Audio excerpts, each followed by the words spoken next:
Tumugon ang Malacanang sa matitinding pahayag ni Davao City Mayor Baste Duterte laban kay Pangulong Ferdinand Marcos Jr., kung saan tinawag niyang sinungaling ang Pangulo at tinanggihan ang umano'y pakitang taong alok ng pagkakasundo.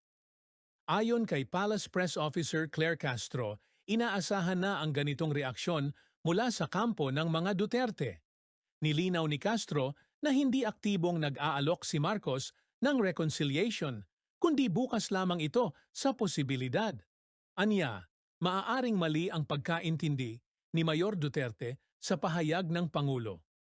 Sino ba namang matinong lider ang hindi bukas sa pagkakasundo? Dagdag pa niya, sa tingin mo, may posibilidad pa ba ng pagkakasundo sa pagitan ng kampo ni Marcos at Duterte? O lalala pa ang hidwaan sa politika? Bakit? Salamat sa panonood. Huwag kalimutang i-like, i-share at mag-follow.